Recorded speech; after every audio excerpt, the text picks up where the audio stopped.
I am, like most South Africans, in lockdown due to the coronavirus. I want to give you a question. What is our top priority during this time of lockdown? What is our top priority during this time of lockdown? We could say it's social media, social distancing, staying at home, just making sure we don't have contact with other people, washing our hands, keeping ourselves busy.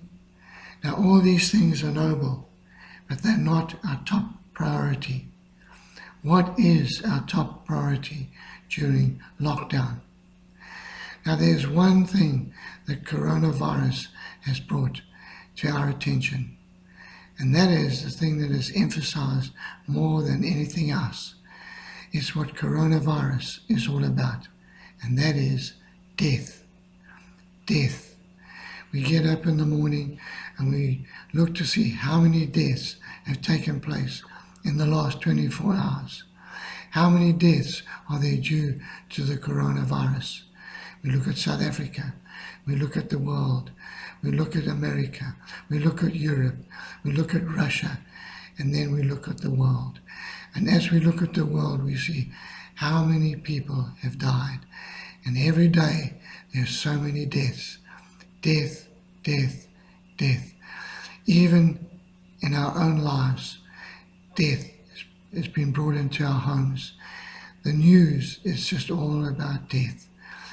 Every station, all day long, death. In fact, we're in lockdown due to death, to prevent ourselves from dying due to the coronavirus. Now, as I was practicing this message earlier on, Helen said to me, "That's a morbid message." Yes, it's a morbid message. Yes, it's a morbid subject. It's a morbid atmosphere that is circling the globe in every country in the world. But it doesn't have to be like it. What we need to do is look beyond death. We need to look beyond death and look into eternity. And we discover there in eternity that once Jesus comes, once death has been completely done away with, we will enter into an amazing time. As Christians, we have something really wonderful to look forward to, which poses a question. What is our top priority during lockdown? Because in the future, in eternity, tells us there's going to be a wedding, the marriage feast of the Lamb.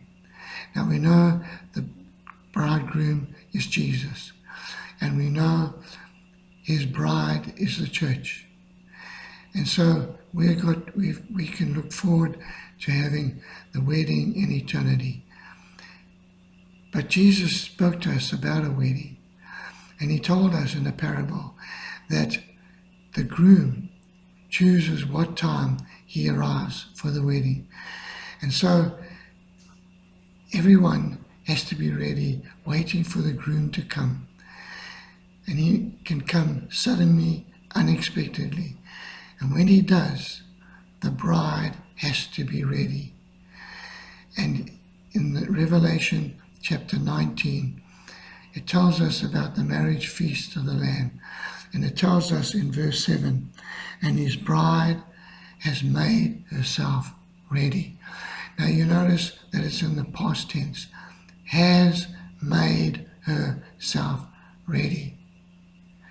But we're now in the time before that. And so we need to put that into the present tense, into our present tense, and realize that the bride now has to get ready. She needs to be ready when Jesus comes. And so what is our top priority while we're in lockdown?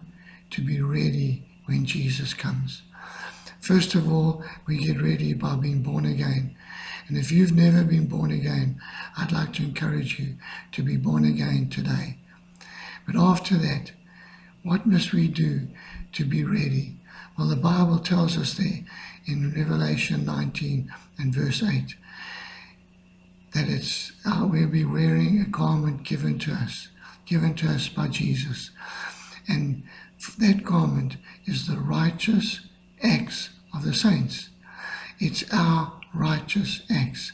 Now, we know we cannot do righteous acts on our own, but Jesus is the one who gives us the garment, and he gives us his righteous acts, and we need to live those acts. We need to live according to his righteousness. And so, how do we get ourselves ready? How do we get ourselves ready for the marriage feast of the Lamb? We get ready by righteous acts, by doing righteous things, by being righteous. The question is, what is the top priority in lockdown? And the top priority is that we have to look forward to eternity, where we will be at the marriage feast of the Lamb. Are you ready? Are you ready if Jesus came tonight? Are you ready if Jesus came tomorrow? Are you ready for the marriage feast of the Lamb? Are you as a bride ready by doing righteous acts through Jesus Christ? Amen.